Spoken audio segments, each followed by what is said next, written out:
Okay, getting the first pick. Oh, get three, Pyro, get three with the Blade Kid putting on a clinic.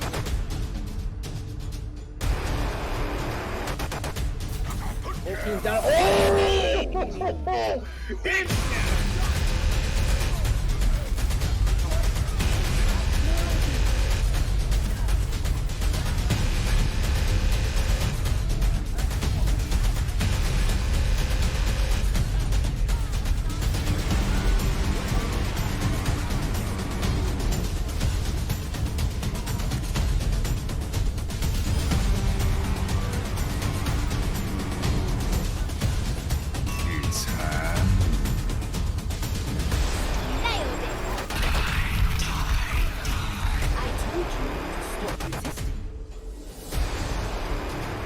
Experience tranquility.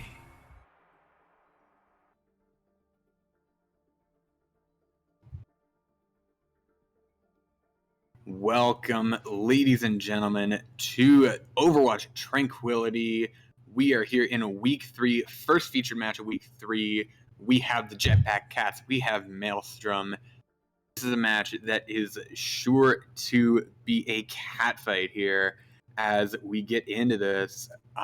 Maelstrom 2-0, looking to continue that perfect record that they've been going. Jetpack Cats 1-1, trying not to fall below 500. A lot on stake for both of these teams.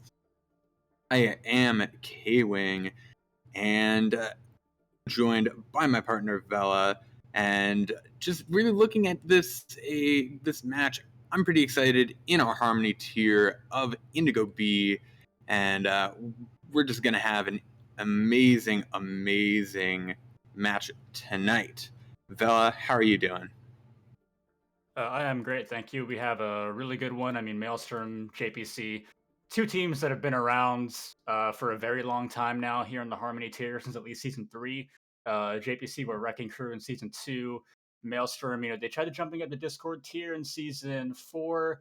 Didn't exactly work out. They decided Harmony tier was the best place for them. They've been, a little more on the more relaxed side since coming back down, wanting to have fun a little more. And they've always been very solid teams. We saw last season JPC kind of jumped up into that higher echelon for the first time in org history.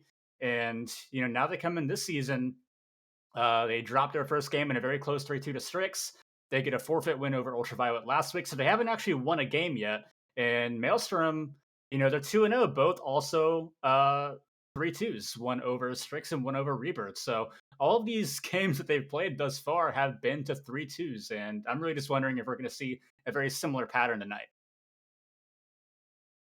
Definitely, and you would know a lot about the Jetpack Cats, no bias there, regardless. But I do think it's going to be interesting. I mean, looking at the rosters, Maelstrom, we have Crispy, Eltoasty, Appa, Mountainfall, Caden, and Chaplin. And on the Jetpack Cats, we have CQ Sichu, Toxic Blade, Joker, Yoon, Nick, and Black Tabla. Just some amazing players, and I think definitely players to watch. You have Yoon on the Jetpack Cats, and I think definitely if you want someone to look for on the Maelstrom, personally I'd say Mountainfall. What do you think, Bella?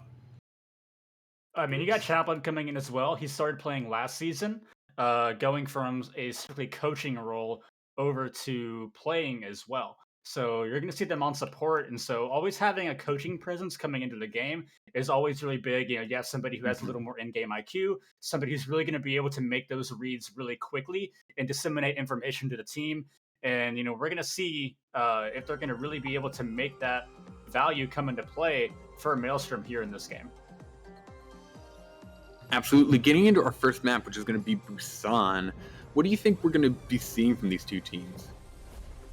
Double bubble has been pretty common on this map, so that wouldn't be very surprising. I always say in the Harmony tier, you very often see a lot of teams just kind of sticking to, the true blue Rhine compositions. They're a lot more simple, and, I don't want to beat that horse, but coming out, we are seeing very different styles thus far.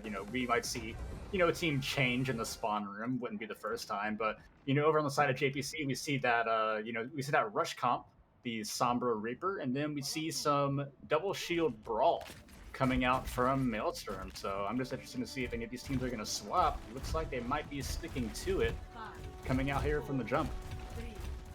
Absolutely, I think the tank line from Maelstrom is definitely going to be pretty interesting there when you have this Orion Orisa. Not definitely tanks you would think of as instant synergizing picks, but we'll see if they can make it work as they get into this enclosed space. Definitely a spot where the Reinhardt is going to be more of a threat, but Toxic Blade on that D.Va is going to be there to eat up those fire strikes. The DPS of Maelstrom just getting just so much damage. Elotasi is going to get a double kill. Appa will finish off Yoon with that focus beam, and that'll finish off this fight quickly before the point even opens, and Maelstrom will be on that point securely. And Maelstrom, they really okayed on that one. That anti-nade was absolutely fat. Already 70% to nano boost for Caden. Compliments of that nade. It basically wins them the fight for free in that enclosed environment. Like you said, with a Reinhardt, it's just so much more advantageous than the Winston D.Va. But now we see them going in for a recontest here. Absolutely. The hack is going to come in right onto Crispy, onto that Reinhardt. There's a double stun onto Yoon and Nick from Mountainfall. Elotasi is going to follow that Reaper, going to do damage galore onto the tanks, onto Eltosi. Sorry. Here comes a shatter from Crispy. It's going to get to Sikuchu, and there you go. Crispy, there comes the Death Blossom from Appa, and Nano's going to come onto Crispy to finish off this fight, and Maelstrom's going to hold a lot of ultis there, though. Absolutely, and we see a very good contest coming up from JPC. We saw at first the advantage having that Winston D.Va compared to a Reinhardt composition. They're able to traverse that open ground really, really quickly. The Orisa spam doesn't really get to them. They come out with a coalescence built very early from Nick, but then we kind of see that more bulky, tanky comp combined with a nano boost come out from Maelstrom, and it manages to hold true. And now we see another contest. Can they get it done this time? Here comes the dive. Sikuchu almost to that primal rage. A lot of danger there as Black Tablet just gave Chaplain there, and a lot of picks coming in. Here you go. Jetpack Cats will eventually take the objective. And great support play there by both Nick and Black Tablet, because, Maelstrom, they made a pretty good play. They did exactly what they were supposed to do. They kited back over to that high ground. They tried to create more open space for JPC to have to push into them, but the support play was still fine enough. Nick did a very good job managing his resource there. He was able to keep all the team up, and they're able to win that more elongated team fight in a composition that would otherwise benefit Maelstrom. And a big EMP, six-man! EMP, 6 men in that EMP, and that's just, there's nothing you can do there. Toxic Blade is going to use the D.Va Bomb pretty much just to remech so that they can have that D.Va Bomb, and just that's the fight. That's it. Can't even play-by-play that. Yeah, absolutely. And now we're seeing a very good job of JPC coming back up onto this high ground, really trying to hold this choke. And it's going to be very difficult for this comp of Maelstrom to be able to push back into this. But now that I say that, they get an insta-pick, the Casper Curse. Absolutely, the Shatter. Oh, Crispy Shatter will find nothing, but still, the picks coming in. Both supports for JPC are down, and now the High Noon from Mountainfall is going to find Yoon. The Bongo and the Primal Rage from Appa going to just make it even more clear that it is Jetpack Cats only really renting the point, and Maelstrom is here to take it back. Yeah, now the question is, are JPC going to be able to get a clean team fight now? I mean, they should at least be able to get a touch. They were around 85%. They do get the touch, but yeah, it's going to be very difficult for them to get a full team fight in 6v6. Absolutely, especially with Crispy getting the Nano Rhine. The beat is going to come in for the members of Jetpack Cats, but so much damage coming in. Crispy, the Shatter coming in. Crispy's actually going to land, but he's going to get thrown off the edge by Sikuchu. And it looks like, against all odds, even when they're struggling to make that touch, Jetpack Cats is going to take the point, 60% and counting. Absolutely. It looked like Maelstrom had him dead to rights. 99, kind of staggering on their way back. They lose Yoon early, but CQ building a second Primal Rage, getting great value, knocking the shattering Reinhardt off the map. And now the player to watch is Joker. They have the EMP. They could actually swing this around and win this round if they get a very big EMP here. Here it comes, and And another 6-man! 6-man. The EMP is just disgusting, and there goes Caden. Chaplin very low. El Toasty will follow. Crispy's going to get chunked down, and now the shoe is on the other foot. Will Maelstrom be able to get the touch? Chaplin's going to come in early, and we'll get the will proc overtime, but who's going to touch next? El Toasty's going to come in on the Wrecking Ball. Appa in also on the Echo, going to find Nick. Here comes the dive. It's going to get hacked. Oh, that's absolutely massive there from Joker. Hacking that high noon McCree just kind of seals. That's the last ultimate. Crispy's going to use the shatter. It's going to find Yoon, but Crispy's found some picks. El Toasty found some as well. And now it's Jetpack Cats who needs a miracle here. They're going to use the Diva Bomb. It's not going to find things. CQ Chu has the Primal Rage, but he's in spawn. And now it's just, it seems like it's just a matter of time. Staggering in Jetpack Cats. They're going to be able to take it. They're not going to be able to take it. Overtime going to tick away. And a close first round, but Maelstrom will come out on top. It feels like the shoe went to the other foot and then it switched feet over and over again. Absolutely. I was just going to say something similar. It felt like a huge roller coaster that round. You know, at first I was certain that Maelstrom had it. Then I was certain JPC were going to have it. After that EMP and the choke, catching them on their rotation, then Maelstrom, they're able to take it back. And the biggest thing that's striking me and that helped them and enabled them to do that is target priority. Right now, their priority is just so much cleaner right now. JPC, they're trying to play this rush comp where the idea is to really focus in on hack targets and really just kind of not necessarily bunker down, but rush in just as a full 6-man unit on a target, and they're not really doing that thus far. But now we're going to see them change it up, and we're going to see them go to this Hog Sigma composition. Absolutely, the Hog Sigma from Jetpack Cats is a very interesting composition, a little more what we might call meta, but Crispy on the Reinhardt going to be playing very aggressive. El Toasty on the Orisa is also playing a lot more aggressive, playing a lot more like a Reinhardt compared to playing more like an Orisa, but oh, Mountainfall not as quick on the rotation, going to get hooked by CQ Chu and picked off, and early point presence by Maelstrom, but there's a man advantage for Jetpack Cats, and they're pushing on it. Appa going to fall low. Matter of time until Mountainfall comes back, so Jetpack Cats needs to push this advantage. They need to push it together. Crispy holding up the shield just to try and get some damage away.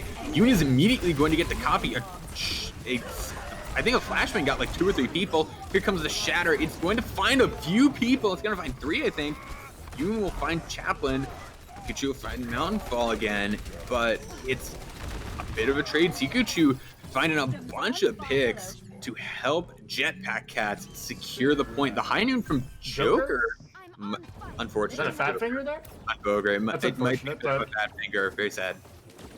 One they're going to want back, but still a very good first engage by JPC. CQ just putting in so much work there. A little bit of poor positioning by Mountainfall at the very beginning, gets punished by a really nice hook from CQ, and then they come out getting several more kills in the rest of that fight. Yoon also with a really big duplicate, almost gets taken down, but manages to get that shatter up.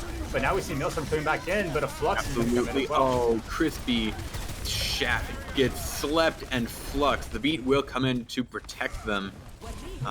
But Yoon is going to fall. Here comes the Nano onto CQ Chu. CQ Chu going to get so much more damage now from those hooks and from the scrap gun, going to take down Crispy with it and pushing the members of Maelstrom off the point. As the point continues to tick up, the hook's going to come in onto Caden. Caden's low. Caden is 1, and we are paused. Yes, most likely a disconnect coming in from one of these players. But, you know, right now, this change of pace from JPC is really suiting them well, you know, already up to about 50% on this capture point. And, you know, this kind of slower pace where they're able to just kind of sit back, play around cover, wait for these hooks, wait for these accretions coming out by the tank line. You know, Joker and Yoon, very talented DPS players with a lot of experience here in Trank, waiting for them to really get value, and then they can kind of pounce and they can fully engage on these fights. And we're seeing that change of pace really suiting them a lot more than the rush comp we saw earlier, which was really being countered by the more tanky style of Maelstrom. Seeing the way they were really bunkering down, they were preventing Joker from coming in and getting a lot of really nice hack angles. And now they're coming in. It looks like they're going to win this fight as well, coming out of the pause. Absolutely, coming out of the pause, Caden is going to fall, and that's just going to end the fight there. As we get into this next fight, this next engage from Maelstrom. Yeah, but they're going to be coming in. They have both tank ultimates, which is of course great for them. Shatter, not anywhere near as good as it used to be, but CQ also can kind of counter with this whole hog a little bit. Really good ultimate, just to be able to kind of push the enemy team back, saying, you know what, I'm not feeling this team fight. Let's do this another day, shall we? So I'm really curious to see what kind of value they're going to get out of that. Absolutely, Joker and Yoon going to both use those DPS ults. Joker is going to get absolutely melted. Yoon on the Orisa, maybe not the exact hero they wanted to copy, going to drop down the bongo, and it is going to stay out, but it will be taken down pretty quickly. The Bob is going to get the pick on Toxic Blade. Joker is going to get the resurrection, but Black Devil will get hit by the Bob again. 2 picks for Bob, but regardless, Yoon going to pick up a few kills, and looks like a few more percent left. Crispy going to have to run onto the point, going to use the Shatter, but it might have been a mistake there. 1-1 for Jetpack Cats and Maelstrom. And their Maelstrom really just didn't adapt to what JPC were playing. They had a lot of situations where they were coming in, and the early fights were looking really good. They were coming in, had a steam, but this kind of point where it's just so open and you're forced to try to play on point as this Rhine Orisa trying to bunker down, trying to take this point back. And then you have heroes like Echo, like Hog, like Sigma, who can kind of just circle around you a little bit. They can go for these picks, they can be annoying, they can poke and prod at you. And the longer these fights went, the more it went to JPC because they just had that advantage. But now going to Mega Base, it's going to be a little more in Maelstrom's favor, but we're going to see JPC going to a full Rhine Zarya. Don't know if they're going to stay on the Symmetra. They might just be TPing out and going over to Reaper. That's exactly what they're doing. So very good brawl coming out from both sides here. I'm very curious to see who takes the early edge in this, and a very early pick on the Nick. Appa onto Nick. That's absolutely the person you don't want to lose in your brawl comp. You don't want to lose that Baptiste. As much as I love playing Lucio, he does not provide the amount of heals you want in a mid-combat in the middle of a brawl like this. CQ Chu going to feel the effects. Joker going to feel it again, going to get caught out by Mountainfall. And a quick fight win for Maelstrom off the back of that early pick from Appa. And a big thing I want to note is that already almost 75% for Appa coming in on this Riptire. I mean, they could build this mid-fight here and really help snowball this point for Maelstrom. And another big ante by Caden on the 3. Absolutely, and just look at how much damage he's getting. They're all grouped up, but the Junkrat grenades abuse the people that get grouped up, and Nick is going to fall again. Appa going to find another early pick. Crispy will fall, but here comes the Riptire. It's going to get 2. Look at that. Good from Appa on the Junkrat. Going to just do some really good work and keep the point ticking up for Maelstrom. Yeah, and this is just going to be so difficult for JPC to be able to push back. They do have a lot of ultimates coming in. They're going to be pushing into a Deadeye. They're going to have a Sound Barrier as well, try to counter this Blizzard or a Grab. JPC are going to initiate with either a Grab or a Blizzard here, and Chaplain, it's really going to be on them to be able to counter this. Here comes the quick rotation from Jetpack Cats. Maelstrom will kind of Grab. Spot it out. Here comes the grab. A lot of ults coming in. It's an ult fiesta, but it looks like Jetpack Cat's getting the best of it. And that is definitely what they needed. They needed to have a fight where the ults get used, and they did get used, and they won it out. Absolutely, and this is exactly how we see it should be done. You use the grab first. If you're not able to get the kills, you throw the Blizzard in after the grab. They're already grouped up. You can get them frozen, then you can be able to win the team fight. They're switching off the Mei here to counter the Junkrat, which I think is a little bit of a peculiar choice because, when you have the advantage in the choke, having a Mei is so strong when the enemy team doesn't have it. But a big shatter! 2, and there's both shatters going to come in. Yoon going to use that Death Blossom, going to get Appa, going to fall Crispy, going to get a double. Mountainfall will find Baktaba, and now it is a brawl on point, but it looks like Maelstrom might have the advantage as they push in. Here comes the High Noon, not going to find anything, but Nick will fall regardless, and this point quickly flipped to Maelstrom. Yeah, coming in, they're going to have the supercharger, so setting up and JPC switching off of that main, no longer having the advantage of being able to wall off your opposition and buy a lot of space, or to isolate targets. It's going to be a lot more tricky for them. But an ill-advised charge by Crispy's really going to be taken down. But a huge anti-nade from Caden. Here comes Appa with the Riptide. Will find Yoon just able to save themselves. Now looking for just a touch here from the members of Jetpack Cats. They will be able to get it, but you have that high ground advantage. If you're Maelstrom, El Toasty will fall. So will Black Tableau though. And now it's a matter of inches here. Joker gonna find Crispy, and that is the linchpin of any brawl comp, is that Reinhardt. He is what allows you to brawl like that. And it will be a turnover in overtime for Jetpack Cat. Yeah, and a very good wealth of ultimates. You know, Joker's going to have this Riptire. They could use this early if they so choose. They could wait for an ult push from Maelstrom to be able to nullify it. They could initiate with a grab as well. Chaplain only 50% to a sound barrier. It should be free kills for them if they decide to do that. So let's see what JPC decide to do, and there's the grab. Here comes the Riptire. It's going to be huge! Joker going to find 3 with that Riptire, and that's just an immediate no more push for you. And now Maelstrom a bit on the other foot. Appa will find Nick though, so that's something. Maybe if they can push that advantage really quick, they might be able to turn it around. Absolutely, but the only real downside, you use the grab and you use the Riptire, 2 very big conditions to be able to win team fights on their own in those situations, and you decide to invest both of them, and now they're going to have to shatter. It's going to have to be big by CQ2. It gets blocked though, and they're already down 2. Comes that. They are down 2. Mountainfall going to use the High Noon, find Nick. Here comes the Riptire, just to zone at the point. Black Tabla will fall, and now it is just trickle onto the point time for Jetpack Cats, trying to get something desperate here. Yoon will blink on, but gonna get completely taken down. CQ2 can't even touch. So many people crowded around that doorway, and Maelstrom will take our first map. Yeah, and JPC, you know, going into the second map, you know, I get the feeling they're maybe a little nervous. You know, it's their first feature as a group. You know, they got a lot of hype after last season, which is very warranted. It's very normal, but you got to keep in mind, this is an entirely new group than what we saw last season, 100%. And it's their first feature as a team. Got to relax a little bit. You know, you can really see it coming out with how they're using their ultimates. The ult economy for Maelstrom is just so much cleaner. Not only are they building up their ultimates a lot faster, they're not using, you know, 3-4 ultimates a team fight. They're able to cycle a lot more and a lot better. And that's really the deciding factor thus far, because this has been a very close map 1. So if JPC finally get that tuned in a little bit, they can definitely try to turn this around going into map 2. Absolutely. Jetpack Cats, we're going to see the next map here. And like you said, I think I definitely agree, the ult economy for Jetpack Cats has been a little bit worse than Maelstrom, and it's definitely going to be important as we go into map 2, which is going to be Hanamura.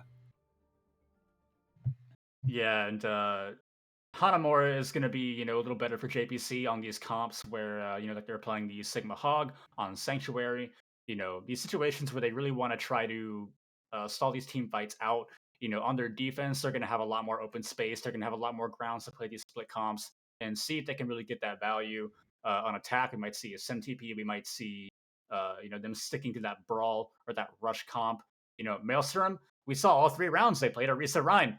They seem to be very cemented in what they want to do. And I will be a little surprised if we see a change from that here on their defense. But it is, of course, very possible. Different maps call for different comps, different strategies, different ideas. And we're just going to see what these teams are going to want to do. Absolutely. I just really, really hate this Assemble Heroes phase, because I'm always wondering, oh, what are they going to do? And I am almost always surprised. No matter what team I'm casting, I'm almost always surprised with what they pull out. And so we'll just have to see what gets pulled out here after this time ticks down. And we have, like I said, little bit of surprise. We have Kaz on the Torbjorn. The defending team really what matters here for the team composition, because the attacking team can change. They're currently in spawn right now, but now. Yeah, and coming out the Torbjorn, very good pick. It almost fundamentally creates a 7th man. Probably going to place either on the point or up on that top left high ground if you're looking at it from the defender's perspective. And then we're going to see this double bubble comp coming out from JPC. Might be a little tricky trying to push into this. You have the Echo and you have the Sombra. So once again, it's going to be more playing slow, playing the split comp, trying to see if they can get these hacks in, and then prioritize these hack targets. We've already seen it's been difficult for them against a comp bunkered in, like Maelstrom, but let's see if they can make it a little different, and they are going to swap to the Pharah. Absolutely, they're doing a lot of aerial. Some Mountain Fall is going to be very, very important on that McCree, so we'll triage. So I'm not sure if that is very well motivated, but Joker going to go very low, going to get healed up, but now this does restrict the sight lines that Maelstrom can play. They're kind of shut in that little tiny corner where they can't really get hit by the Pharah or the Echo from the skies, but then they're vulnerable to the rest of Jetpack Cats, and now good rotations just to kind of stay away from the aerial heroes and keep this bunker going. That's what you want to do when you're a bunker, but that's not what you want when you're a bunker. CQ Chu's gonna find 2. Toxic Blade will find 3 of their own, and a quick and easy first point team kill for Jetpack Cats. They're gonna have a good time, Bang. Oh, absolutely. And we talked on first map, some big antis coming out from Caden. And a big one coming up from Black Taba right there, helping secure that point. And it's a little interesting the way they were setting up Maelstrom, because typically we see Ryan compositions, they play up in the choke. You're trying to deny space, but then playing back on point, they just allowed JPC to take all the space in the world, get set up, they didn't have to invest any cooldowns, and then they were able to just completely sweep in on the point. Absolutely, and there goes the ante onto both of the tanks. Joker is going to get picked up by Mountain Fall. Here comes the Nano onto the Winston. CQ Chu. Oh, he's going to get charged, going to get knocked off, but the point is getting ticked, and no one's on it. No one's on it. No one touches. No one touches the point, and it's 5 minutes for Jetpack Cats. What? Oh my goodness.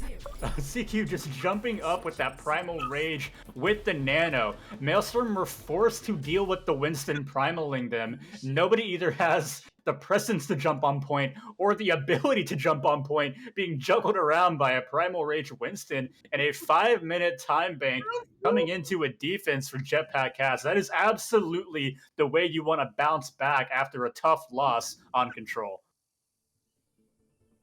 Oh, Maelstrom, no, you were doing so well.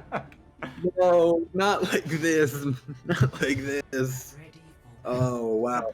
That's just kind of rough. And you do have to look at that as what is Maelstrom going to think as a team? It would be definitely hard to have that happen to you and not get boomed. I know personally, if I was any member on that team and IC9, I would be quite upset. So we'll have to look at that for Maelstrom and see if it's going to affect them going forward. I mean, that's a big thing. A big thing is mental, and still being up 1-0. I doubt anybody is really tilted or anything coming after that, but it still definitely is frustrating for sure. Trying to touch and you got a Winston just knocking you around, you can't get on the point. But this is going to be interesting because they're going to go for a Sem TP here, unless they're just going out of spawn. But knowing this map, it's probably a full-on Sem TP that they're going to do.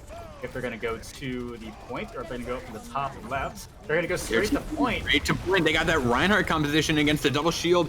You definitely want to close the distance, and that Sim TP against the double shield, especially with Symmetra charging her laser against the shield. Mountain Fall's going to just absolutely cut through the members of Jetpack Cats, but it seems like anything but is happening. Triage is going to fall early, and now Joker going to find Crispy, and everyone else will soon follow. And already Jetpack Cats showing that first round might not have been a fluke. Yeah, really great DPS play from both people there for JPC. Joker was off-angling on the Echo, getting so much value. Already 75% on their ultimate. Ewan gets a fat dynamite over the top of Maelstrom, really enabling the rest of the team to be able to pick up the pieces and clean up those kills. And now we see Mountainfall going over to that McCree. But Joker probably going to have a very early duplicate here. Absolutely, Joker has that duplicate, and you have the Gravitic Flux from Toxic Blade. The Maelstrom's going to go up top here. Don't know with that Echo, don't know how wise that might be, but regardless, they're going to do a pretty long rotation up here. They're taking their time between each, letting their cooldowns recharge, but that takes precious time away for next pushes, should this push fail. And especially when you have 5 minutes on the enemy clock, and when the Gravitic Flux comes in like that, Mountainfall going to find a Black Tabla, and Joker will fall as well, but equalizing is Jetpack Cats. The Resurrection going to come in as well, and now it's looking pretty bad for Maelstrom. And the longer this goes on, the worse it looks for them. Already, space however, going towards the members of Maelstrom, but Mountainfall trying to get on the flank, going to fall. Chaplain will fall as well. Crispy and Triage will be the last to go. Well, Kaz will get Yoon before getting chased out of the point. Might get staggered out as well. Kaz needs to get out of here. Yeah, we're seeing a bit of a no-you card coming out from JPC because the big advantage on Busan that Maelstrom had was that they were able to play these. Oh, that's a brutal stagger on the Kaz. Couldn't get out. Yeah. And then they're going to be pushing into a supercharger, a duplicate from Joker, as well as a window from Black Tabla. It's going to be rough. You know, this is probably going to be an eco push coming out from Maelstrom. You know, maybe you get a big shatter. You know, maybe you catch JPC on a rotation, or some people out slipping in the courtyard with a Deadeye. But, you know, we're going to see what they do here. It looks like they're going to go right down main. Absolutely. They get caught on the rotation. Kaz is going to get caught up off on the rotation. We'll see. They're going to keep pushing here, which is very interesting. Kaz does have the Wraithwalk to be able to kind of make that rotation without really the need for shields, but still, he could be a point of vulnerability here. Triage using the window. Here comes the High Noon window combo. Going to find Nick on the Mercy. Lucio going to be duplicated, maybe not exactly what Joker was looking for. Going to have the duplicate taken down and find Crispy. The point is getting taken now. The Death Blossom from Kaz, not going to find anyone, and Black Tablet will take him down. Chaplain also going to find themselves in Joker's crosshairs. Mountainfall gets a double kill, though, onto Sikushu and Joker, and it's a brawl on the point. A few seconds remaining. Members of Maelstrom need to get on the point. Crispy is going to fall, but they will trigger overtime. Kaz is the only one who can really touch now with that Tracer. Going to do it. Here comes the beat, really only for Chaplain and Kaz. And now Chaplain going to get stunned out and slammed. You have El Toasty in to win on the Wrecking Ball, just trying to stall out to get more people on the point. Not going to stall out for long. Crispy with the Ryan going to charge in, going to try and swing and just keep stalling out. And they're doing a pretty good job of it so far, but not much progress being made. And Jetpack Cats in a surprising turnaround. Map 1 was pretty close, and Map 2 pretty much a blowout for Jetpack Cats. Yeah, it was a really big comp difference, if I'm being brutally honest. You know, kind of like I was alluding to earlier, or like I was beginning to say, the big advantage Maelstrom had on Busan is that they were playing a comp that allowed them to play a lot slower than the rush composition coming out from JPC. So as long as they were able to survive the initial burst of damage, weather the storm, they were able to bring it back in longer fights. And now we see JPC, they were doing the exact opposite. Now because they're playing double shield, they're playing a full-on spam comp where you also have an Ashe who's off-angling. You have an Echo that's flying in the air with a Mercy damage boost. They're all around, they're swarming you, they're flanking you, and you're trying to move in with this kind of bunkered Rhine composition. For Maelstrom, it's the exact opposite. Maelstrom are trying to bunker onto the point. They're trying to come in with this initial burst of damage. JPC are surviving it, showing great patience on their defense, and then they're bringing the fights back in situations that would otherwise benefit Maelstrom. So it looks like JPC they may have already, picked up the pieces and they may have already figured out this Maelstrom team. So, we've already seen one team adjust here tonight and go to a comp that's suited them a lot better. And now we're going to see if Maelstrom, if they're going to be able to do the same thing, or if they're going to ride this Arisa Ryan throughout the entire match. Yeah, absolutely, Vila. And we're going to go to a short break at halftime. A pretty close fight here for Maelstrom and Jetpack Cats, 1-1 at the half. We will be right back for the conclusion of this pretty close game so far.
Welcome back to Maelstrom versus Jetpack Cats. First featured match of week 3 in the Harmony Tier Indigo B division. Before we went to break, we had a pretty interesting series of events. We had a very, very close Busan going the distance 2-1, eventually going to Maelstrom, and then a complete turn reversal of fortune with Jetpack Cats taking Hanamura in pretty dominant fashion, if I do say so myself. So as we get into the second half here, both these teams try and take the lead. What do you think they need to do, Avila? Well, for Maelstrom, they're going to be going to Kings, and we see that they most likely are going to stick to what they know. And Kings are they're choosing, just not only because it's the best hybrid map. Let's be honest. I mean, it's the only hybrid, but it's always been really, really good for Reinhardt compositions. So they're trying to go back to that, be able to kind of force JPC into that mirror matchup where they've been winning it so far. Whenever JPC also play brawl compositions with the Reinhardt or rush compositions with the Winston Diva, they're trying to force them back on that maybe. But double shield can also, of course, be played on Kings as well. So my question isn't more for Maelstrom, it's more for JPC. Are they going to go back to a brawl and fight Maelstrom on that, or are they going to try to stick to double shield that worked just absolutely flawlessly for them, on Hanamura? We saw a 5-minute cap and then a full hold defense. So they had a great understanding of how the comp was played. They showed great patience, great ability to off angle and force out these members of Maelstrom. So I'm very curious to see what they're going to decide to roll out with, and I'm more interested in seeing JP. Absolutely. Jetpack Cats is going to be on the attack here, so we're going to have to wait a little longer to see definitely what their composition is going to be. But for the defense, we kind of know what we're expecting. We're expecting the Reinhardt and the Orisa to come out to play here as we get to the end of the Assemble Heroes phase, and well, wouldn't you know?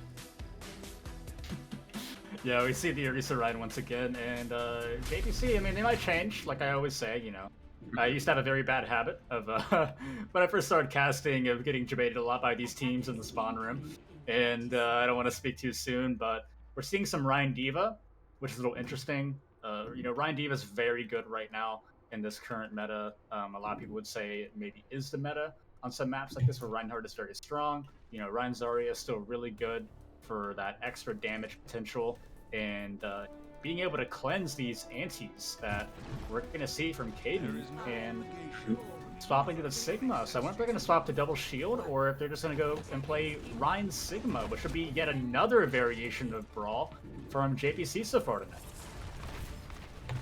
Absolutely. The Ryan Sigma it's definitely an interesting composition. CQ Chu getting that early fire strike and just in this angle, waiting to turn around, and now getting into it. Reinhardt's itching for a brawl. CQ Chu going to come out onto the point and going to absolutely get some swings in. Oh, the Reinhardt's going to get some of that in. Junkrat Mine is going to blast a lot of the members of Jetpack Cats away, but Appa is going to fall. Oh, will get that first pick, and that's always what you want. Joker Refined El Toasty, and now Mountainfall caught behind lines, going to get a stun, but not for long. And now just pushing forward. Oh, Crispy's going to get the charge onto Nick, but then immediately get deleted in the back line, and that's first point for Jetpack Cats, carrying their momentum from map 2 pretty well. Yeah, poor Dick. Just jumps the corner, has no idea what's waiting for him around. It's a charging Reinhardt, surprise, surprise. And we're going to see Athena on the cart instead of Lucio. That's a normal change of pace from what you typically see. Typically Lucio is the one who pushes the cart, and you have your other support push up. But they have a huge ult economy coming into this. 4, almost 6 ultimates, with everyone probably going to initiate here with a window or a shatter coming into this. But with this double shield competition, it's going to be tough for them to get it through. Absolutely. The window is going to come up from Triage, and it will immediately be CC'd. Here comes the Nano onto Crispy. The Shatter is going to get to the Immortality. It's going to come out. Triage will fall to the Dragon Strike. CQ2 will get taken down by El Toasty. It's even for both these teams. O is going to find Caden on the High Noon, on the flanking High Noon, I believe. I wasn't able to spot it out myself, but here comes Appa with the Riptire, and he's going to get Toxic Blade with the Gravitic Flux. That's absolutely massive.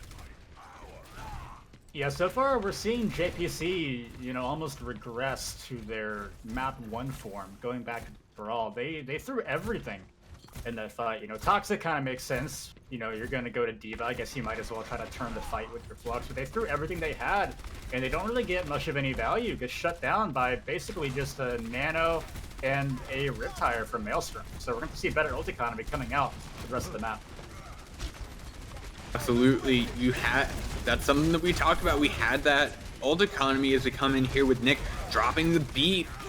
Going to protect the members of Jetpack Cats. The Immortality Field just staying out there and protecting the members of Maelstrom. Now, sitting at this corner, the crucial part of Overwatch, kind of sitting at the corner and waiting for an advantageous moment to peek out. There it goes, Crispy Shield. Here comes the window, and here comes the Dragon Strike from Joker. It'll take down El Toasty, and Joker will take down Mountainfall as well. Gonna get a double kill for himself, and he is not done. Oh, but the Shadow's going to get 5 from Crispy. Might just turn that around. Nick is going to find Triage, though. And now it's a matter of inches. And it looks like Maelstrom will win that fight. If you're JPC, you need to speed up this level of play. This is going to be a brutal stagger on a Toxic. Oh, no. Appa. Appa gets a kill, though, onto Appa.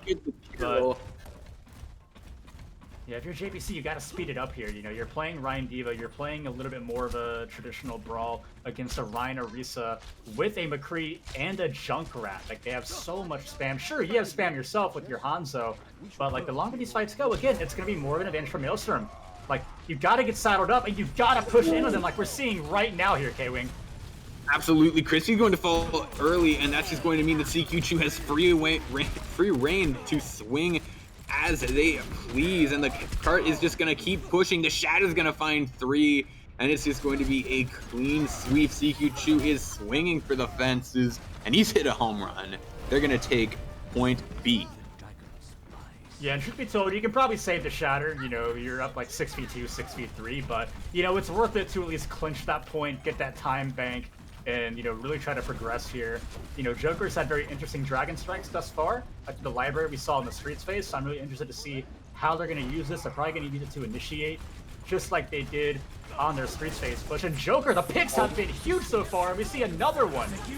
Absolutely. Nick is going to get, the combination Diva Bomb and Hanzo ult is going to decimate the members of Maelstrom. And I know he's going to come in on a Crispy. They're really putting some hope in there, but Crispy's going to fall.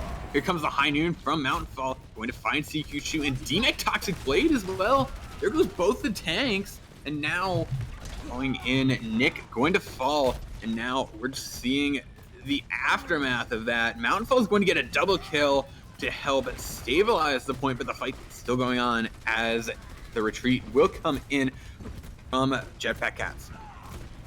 Yeah, this is what we've been seeing all night. Maybe not all night, at least on map 1. A lot of fights coming in for the brawl, looking very promising at the start for JPC. They come in, they get picks. They have a very nice ultimate usage, but Maelstrom, they're able to hang in there. They're able to get some picks of their own, and they're able to just barely take the fight back. And now we're going to see another contest coming out from JPC. Absolutely. Here comes the amplification matrix from Triage. Athena going to drop one of their own, but oh no! And a big tire! Kill from the Riptire, turning what might have been a close fight into a done deal for Maelstrom. They're going to keep holding. Minute and a half left for them. Yeah, and one thing that I'm noticing from JPC is their sound barrier usage. Nick kind of understands that he's able to use this almost freely, but they're not pushing in. They're sound barriering, but they're not getting aggressive with all those extra shields. They're moving backward and still getting picked. Absolutely, there comes the shatter. It's gonna get 5 from CQ2. That's absolutely what you need if you're coming in here. El Toasty just going to get so much damage. Here comes Joker's Dragon Strike just to get everyone away. If the surging Reinhardt just did not tell you what to do. Stay away as the cart is going to push in. A little bit of stall going to come out from Maelstrom. Nick is actually going to get booped up by El Toasty, but it will not matter. 45 seconds of the clock for Jetpack Cats. Yeah, and crucially, they're able to cap that with time in the bank. You know, that's something that we always bring up on these hybrid maps. It's ever just so important.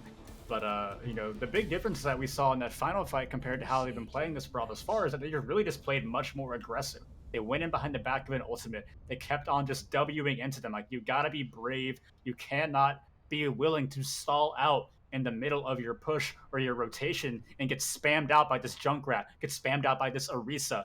Like, you have to commit to this push and really move into them if you're playing a single shield brawl like a Rein Zarya or like a Rein Diva into an Orisa Rein composition.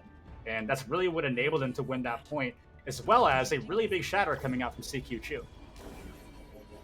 Absolutely. Now Jetpack Cat's going back to that old Hanamura classic, the double shield. And do you think it'll work on King's Row as well as it worked on Hanamura?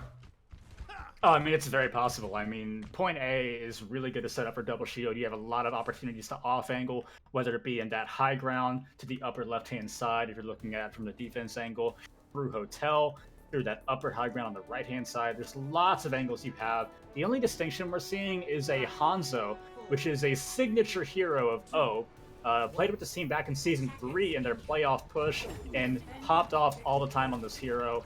And so it's not surprising they're moving to a Hanzo instead of an Ashe that we saw Yoon playing on Hanama. Absolutely, as pushing through the choke is going to be pretty easy for the members of Maelstrom, but now getting onto that point and capturing it going to be very, very difficult. Here comes the Maywall from Mountainfall, allowing the members of Maelstrom to get onto the point. They're going to be playing this angle, trying to get as much free percentage as they can, but when Joker gets picked off early like that, they're going to get that first pick pretty much for free. Here comes the second tick as well, and now they're going to have to drop down. Here comes the wall behind the tanks, and not much they can do. CQ2 kind of caught alone and going to die alone. Nick will fall as well, and that's just it for the members of Jetpack Cats, as Maelstrom, I think, it's an even better time than Jetpack Cats had originally. Oh. It's definitely possible. Both very quick point A takes. Essentially on their first fight, if I recall, for JPC on their attack. And, you know, a big issue with JPC there on their defense is that you're running the double shield, but you're not really playing split. They were just all bunkering together on the high ground. It gave Maelstrom an easy opportunity to just wall them off, move on the point, and then force JPC to come back down to them. You want to be playing these splits, either like a 3-3 or a 4-2, and you really want to be hammering these off angles onto the side of a comp like Maelstrom. Absolutely, as we go into this next fight here, here comes the window out from Triage. Here comes the Blizzard as well. It looks like no one really going to be caught up. El Toasty going to get the nano, I think, maybe even step in front of Crispy there to get the Ryan, to get the nano. Toxic Blade going to get taken down by Appa, but all the picks are heading the way of Jetpack Cats, and they're going to hold on. They're going to get a stop pretty much in the best place that you'd want to get a stop on King's Row in the streak phase. Definitely, and this is one that is so tough to crack. You know, typically on Hybrid or Escort, you know, if you cap point A, it's almost certain you're going to cap B. King's Row is the big exception to that. You know, we see a lot of teams who are held in the streets phase, and that fight is one Maelstrom should win 9 times out of 10, but we saw them get split, and then we saw 2 really big ultimates come out from both Joker and O to hold down for the side of JPC. Absolutely. Here comes a shatter from Crispy. It's going to be blocked. Here comes a shatter from CQ2. It'll also be blocked. Here comes Appa's Riptire going to take down just the Immortality Field, and CQ2, although, is going to follow. Here comes the Immortality Field from Nick. It'll take down Mountainfall, And that's a good start for the Jetpack Cats, finding that early pick with that window. Here comes the window from Maelstrom, maybe a little early, but Nick will fall, so will Triage, and now very, very close. O's going to find Caden, Athena will fall, and it's just the tanks of Maelstrom on the point. If you're going to try and get a charge, Joker's going to fall by Mountain Fall, and it's a close fight on the point here. Crispy's going to get the pick, and it looks like just barely. They're going to get this win off the back of some clutch plays by Crispy, by Mountain Fall, and by Appa. If JPC would have moved back to that second corner where the payload is capped to allow their team enough time to get back and stay alive, they most likely would have won that. It was so close, but they kept holding that same corner. They didn't have the manpower to be able to do it. And then Maelstrom just come in and rolled them over. They're able to get so many picks. It looks so promising, but they still lost just too many, just one too many to be able to hold that second objective. But we are seeing ult economy coming out from JPC coming into this. Two big DPS ultimates. Their value has been fantastic so far. Looks like some more coming in this next fight for the Joker. And oh, the Joker goes down! Absolutely, Joker's going to fall early, but O is going to find two. One with the Dragon Strike and one just with the normal bow and arrow. And that's a quick fight ender for the Jetpack Cats. They're going to put a stop to the payload there. Yeah, and one thing we're seeing from JPC is, try to keep at least one of your guys on Hanzo, please. O and Joker have been phenomenal on the hero thus far this map. And, looking at the side of Maelstrom, fortunately, for them, JPC had to use both of their support ultimates a little earlier. They're not going to have much of anything to get an early pick. And now it's going to be very, very promising for them coming into this next team fight if they can just get it together, pick up the pieces, and move in here, K-Wing. Absolutely. We'll see if they can do just that. Here comes the Gravitic Flux. Mountain Fall is going to get the High Noon, cancel that ultimate. And now here comes the Riptire. It's going to get a double kill from Caden's Bionade. And Appa's Riptire is going to find one as well as we get into this last phase here. Toxblade going to try and stall out on the Wrecking Ball. The Dragon Strike is going to find someone, and the Shatter coming in is going to actually save this point for Jetpack Cats. Somehow, it's not over yet, but it actually is Mountain Fall. It might not be, but it is. Mountain Fall's Deadeye usage has been great so far. Really understanding what Toxic wants to do with the Flux. It's just saving it and really countering. You don't typically see that at Harmony tier level, and that's really just the amount of chemistry and coaching this team has had over the course of the past 4 seasons. But we saw a really big Dragon Strike also coming out from O, as well as the Shatter that brought down everyone so low from Maelstrom. Absolutely. The wind is going to come out, and it's a little early. And because of that, I was going to say Maelstrom are able to rotate around it, but Oppo is going to... Joker's going to fall off the map, courtesy of a ult coming in from El Toasty. Here comes the Nano onto Crispy. The beat will come out from Nick. Here comes a Shatter. He'll get 2 on Maelstrom. Mountain Fall will Mountain Fall. Crispy going to get the charge onto Athena, but now they're in the backline and they're going to get absolutely dropped upon. Crispy's going to jump off the map. CQQ will get the credit. Yeah, they're just getting out at this point. Crispy intentionally just going and taking a dive to be able to recontest faster, try to mirror the time bank of JPC going into extra rounds if they are able to do so. And let's give a hand to both of these Reinhardts. They're, for the most part, have been playing into double shield comps, and so many of these Shatters have connected. Not an easy thing to do, regardless of the level of play that you're at. Absolutely, and I think something that is crucial is that Jetpack Cats didn't actually capture with over a minute, so even if Maelstrom captures in overtime, they'll still get a push. Here comes the double Riptires, the dueling Riptires. Which one's gonna be better? Appa will find Nick and a Bongo. The Nano coming in onto Crispy, almost to that Shatter. CQ2 also to that Shatter. You have the dueling Shatters, but here comes Crispy, going to get the charge on the CQ2, and the Shatter's going to find 2. There's just not many people left. Joker and Nick going to be the last bastions of defense, and they're not going to last long. A minute left on the clock for Maelstrom, but a minute 33 for the members of Jetpack Cats. It's pretty close as we go into extra rounds. For sure, and this is what we were expecting more, when we went into this matchup. And the heartbreaking thing for JPC is, Maelstrom, they come in, they use 4 ultimates to be able to get that payload over to where point C is. And JPC, you take 3 ultimates to the grave. Your Earth Shatter, your Window, your Deadeye.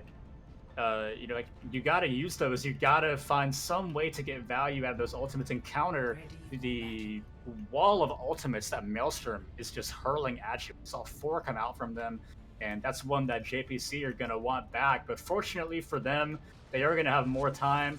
Not too big a deal for them, as they are gonna come out on a second defense, and they are gonna switch up what they were playing a little bit. They were playing a conventional double shield, and this time they're gonna commit to almost a full mirror matchup of what we've been seeing Maelstrom run, of this Orisa Ryan, the Junkrat, and the McCree. The big distinctions are staying on this Lucio Baptiste as opposed to the Ana that we've been seeing Maelstrom run for the majority of tonight. Absolutely. Now, into this attack, only about 1 or 2 good pushes for Maelstrom as they get in to this first choke, which is going to be defended pretty harshly by the members of Jetpack Cats. As here they come, they're going to rotate around, but Op is going to get caught out. The Immortality Field coming out a little too late for them, but they cannot stop the members of Maelstrom. Even with Mountainfall down, that's both their DPS, and now there's just not much they can do. El Tosi will find Joker, but there's just not much there. Toxic Blade will find a double kill, as that might just seal it up. Maelstrom will get a chance to touch, though. Yeah, they are going to get 1 full push as a team, which is fortunate for them, but look at what they're pushing into. They don't have anything on their side, and they're going to be going into an Earth Shatter and a Riptire right off the bat. Here comes the Shatter. It's not going to find anything. Unfortunately, Toxic Blade did get moved away, but both picks that are coming out so far going onto the side of Jetpack Cats. Joker's going to use the Riptire, zone out the point, and clear it off. A perfect defense in round 3 for Jetpack Cats. Yeah, that was really great play from Joker. Pretty much every time you're defending and you have a Junkrat, their job pretty much all the time is really just locking down that hotel. Spamming through there. Typically you see traps put up in there. I'm fairly certain that's how they got that initial pick on Maelstrom's first push, and they really just did that job just exceptionally, and that's why they were able to hold that point so well. And I really want to highlight the support play from both of these teams thus far. We don't talk about it as much, but Triage and Caden, they've been keeping their teams up so well, keeping themselves up so well, but just not enough right there. JPC really taking more advantage of having a Lucio compared to Maelstrom, running that BAP Ana, because you're running a Reinhardt composition, but you don't have the speed.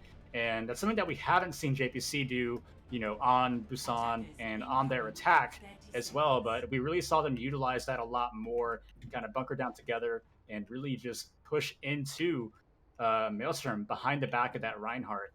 And, now they're in a very good position to take this map. They, fortunately for them, can't lose it. And they have a minute and a half. So looks like they might be going to a Genji here, K-Wing.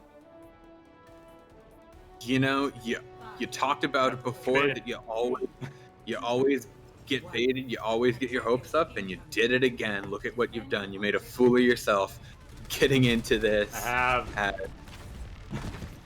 The members of Jetpack Cats going to get to push through that first choke pretty easily. Out of the halt, going to come out, and now just looking at just the aggression showing from each team as Jetpack Cats just push in, and it seems like Maelstrom are happy to acquiesce and just pull behind this corner. Both these teams need this. Toxic Blade will get Mountainfall. Oh, we'll get El Tosi as well, and that's just not what you want to start your defense. Coming in as again the Reinhardt swinging. Christie's going to try the Shatter, but he's not going to get anything. Triage will use the window, but no one's there to shoot through it, and the time ticking down, ticking away for Jetpack Cats as they're capturing this point. Toasty try to stall out, but it's just not enough. And Jetpack Cats will the lead 2-1. Yeah, first lead of the game, and coming out again, similar compositions on their attack, and it was really just a game there to see who was going to bite first. Who was going to be able to find that one crucial pick to snowball the rest of the fight, and it was just, it was just JPC in that situation, and we saw some great Orisa play from CQ2 as well, getting a little too keen on Crispy's kind of frivolous charges on the Reinhardt. Saving that fortify for the inevitable charge when the situation got tense for Maelstrom, stepping in front of the Reinhardt, taking that charge, using that fortify, taking down, and getting 3 kills to boot as well in that fight. So really great tank play coming out from CQ2 all night, but especially on that round to help them clinch that map and take their first lead of the game. Absolutely, Jetpack Cats taking that lead, very, very important for them as we get into the 4th map now. And Jetpack Cats, they're in match point, so they're looking to come away with it now. They're looking to seal the deal. Yeah, and we mentioned early on that it was JPC who were having to go to the drawing board and kind of figure out what Maelstrom were throwing at them and kind of adapt. And that situation has been turned on its head, and now it's Maelstrom who we're gonna have to really figure out JPC and the switches they were making, and see if they are, again, like I mentioned coming out from halftime, going to ride this Orisa Ryan composition one more time, or going into Havana if they're going to throw JPC for a loop, and if they're going to throw something at the wall and see if it sticks. Absolutely. I think definitely the pick coming out from Maelstrom, interesting. Havana is a sniper's paradise, much like Junkertown. A lot of escort maps are kind of that sort of sniper's paradise. Have the long sight lines like Havana, like Junkertown, and I think that I hope to see some sniper play. I do love me some good sniper play, but I guess we'll see which team has it better, or neither at all.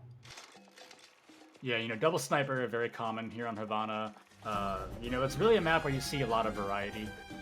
You could see, a Sigma Hog, you could see, a double bubble, playing a little further back, trying to allow the attacking team come into open space, buy space for your snipers to get picks in a very elongated team fight.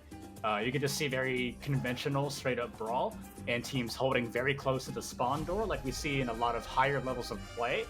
And, it's really just up in the air as to what these teams are going to decide to do. And coming out, once again, it's going to be JPC attacking first for the 3rd time tonight. And it looks like they're going to go to that double shield and double sniper. Absolutely. They are on the attack, so it may change.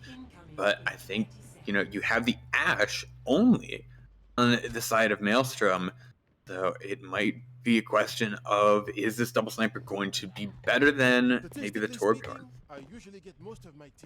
It's an interesting pick.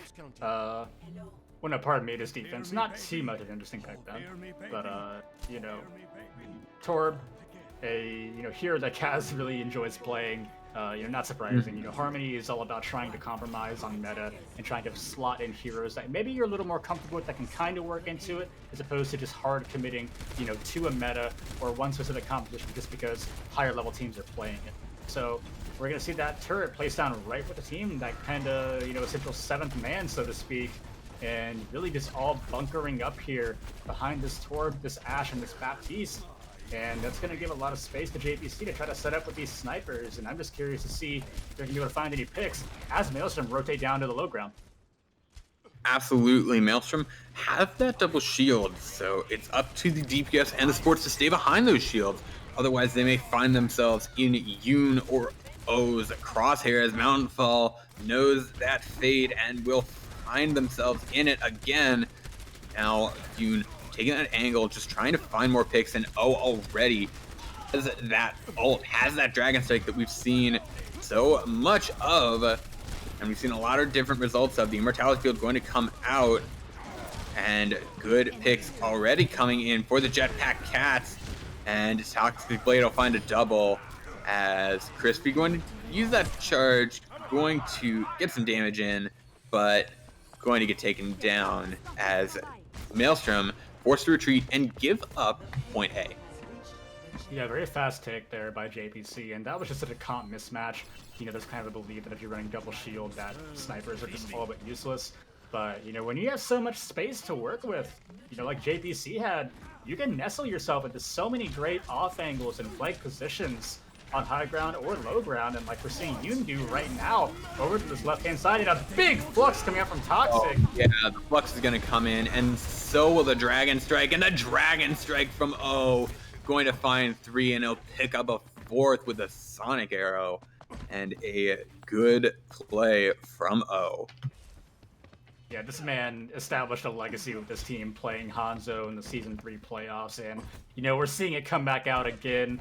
A very triumphant return for O to the Jetpack Cats.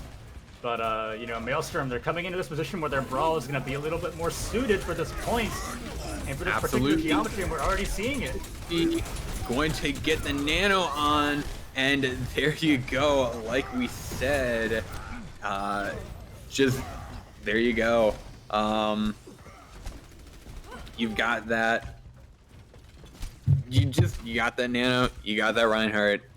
Good things happen. Yeah, and JPC were going for a close hold there, but it's pretty understandable. You know, you're really trying to buy a lot of card space. You're trying to hold Maelstrom in a spot where it's a lot more difficult for them to be able to get in. Emphasight coming out from Yoon, but Maelstrom, they just have such an ultimate economy and such an ult build-up that they were able to steamroll their way through JPC anyway.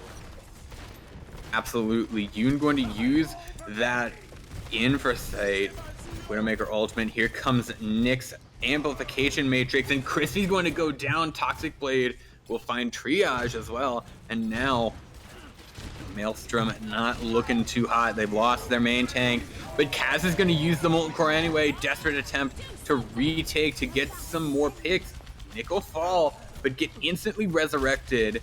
Mountainfall will find Toxic Blade, but it just isn't enough, and wasted ults, it seems, from Maelstrom. As now, here it comes again. They're going to try and re-engage. The Dragon Strike going to come in from O, not going to find anything, but he'll use the Sonic Arrow to get Triage. And now the Nano onto the Winston.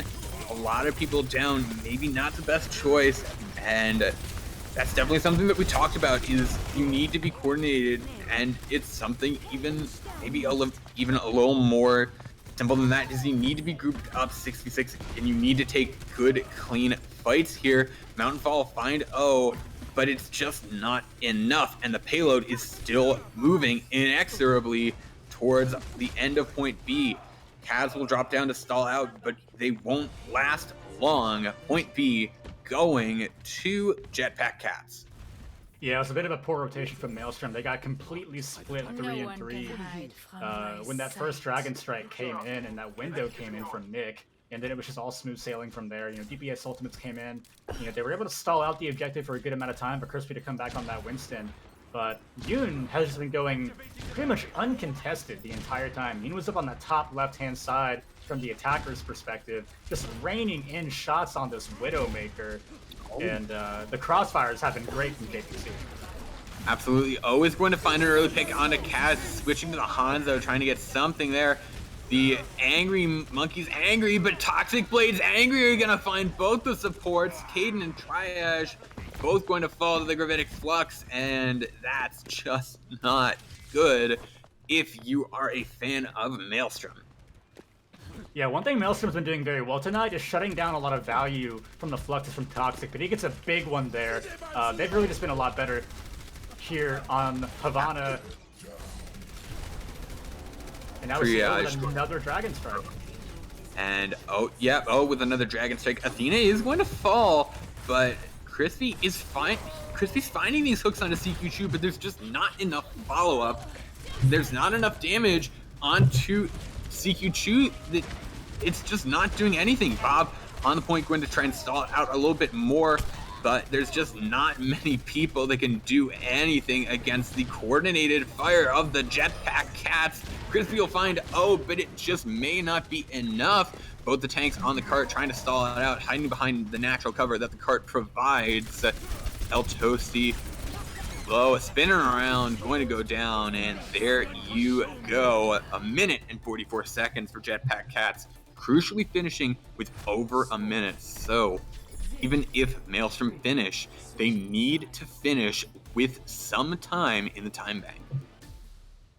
Yeah, O died with that Dragon Strike at the end, and I actually thought, Maelstrom were maybe going to be able to push back into it because JPC didn't really have any ultimates to fully finish and clinch that point. They also weren't really holding the spawn doors. They were staying a little further back. They were allowing Maelstrom to be able to get from the spawn doors to the cart almost for free instead of punish them and then halting their progress on their way. Mountainfall, Tragic Ash, Bob usage just goes a little bit past the payload, tried to stall the cart out. Sadly, just a hair off, hits the wall behind, not able to stall that cart, and now they have to jump back onto the payload instead of being able to let Bob stall it as they can get a recontest in as a team, as a unit. But, that was pretty much the first time we've seen them go off of that, Rhine Orisa comp tonight. And, it looks like they might be doing the same thing again. Might just be looking around a little bit, might be just having some fun in the spawn room, and potentially going back to that Rhine Orisa. But we're going to see JPC also doing the same thing, but they're going to have a May, which means they're probably going to hold close here. Yes, you see them on the right-hand side. They're going to wait for this cart to get a little bit of progress. They're going to get a little up the road, and the second they feel ready, they're going to jump out and they're going to go for a May wall here and get isolation onto one of these tank players here for Maelstrom. See if they're able to do it. They are literally jumping out of the bushes at the members of Maelstrom. It doesn't look like they timed it as well as they might have wanted to, but now coming in, Crispy's going to get stunned and taken down. Yoon providing the flashbang, and just a pretty good early play coming out from the members of the Jetpack Cats. They're pushing all the way into spawn. That's disrespectful. Oh, brutal. In the spawn. It's inside the spawn. That's just disrespectful. Yeah, and I love to see this as a former coach who would often give this exact strat. Just get that aggression, because what they're trying to do here, it's not going to be a firm hold for 4 minutes. They're just trying to stall them out. They're playing the long game here, JPC, but it's so aggressive. I love to see it. Absolutely. I bet you're very proud as CQ Chu. Going to find another pick onto Crispy, going to go down early. Toxic Blade has that shatter, going to use it. No! No. Oh, and they walled off spawn. Oh, that's just disgusting. Oh. Yeah, and this is just working to perfection so far. Already almost a minute and a half gone from the time bank. And the beauty of this is that you're going to force Maelstrom to use ultimates just to be able to get the cart moving beyond its original position. Ideally, if you're the defense, you don't use ultimates here. You let them waste ultimates just to get the cart moving. You come back for a second contest, you use your ultimates, and you're able to full hold. Hopefully. Here comes Yoon with a high noon, but Kaz going to take them down. Downfall on the Pharah. Going to take them with the Fire Strike. Double kill Fire Strike, and it's not even from the team that's using the amplification matrix. And they used the ultimates, and they didn't work. And Jetpack Cats was still able to hold. And look at this, they have 5 ultimates now. Already over half of the time gone for Maelstrom's bank. 5 ultimates for JPC. They could maybe prove me wrong here. I wouldn't be surprised if they were able to hold here.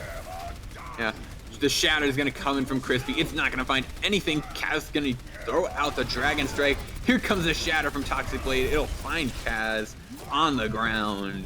And another more picks for the Jetpack Cats. El Tosi going to get caught out and dived on. And another fight win for the Jetpack Cats. They've just been winning them over and over and over again in the style. Yeah, and, it only cost them 1 ultimate. Crispy, same thing. Another ill-advised charge gives up a free shatter for Toxic Blade. And, now they come out with a supercharger to JPC. They're going to be able to just kite backward. And now, Maelstrom, they're going to maybe try to map flip here. Someone's coming around the right-hand side. But they got to be on the cart. Absolutely, they do have to be on the cart here. Kaz on the Reaper trying to get some kind of value. Going to have to Wraith Walk away there. And now on that flank. Here comes the Amplification Matrix. If there's one thing that is going well for the members of Maelstrom, well, it's this fight. As El Toasty and Kaz both gonna find picks. El Toasty is going to get caught out a little bit maybe, but still Mountainfall and Kaz will find picks of their own.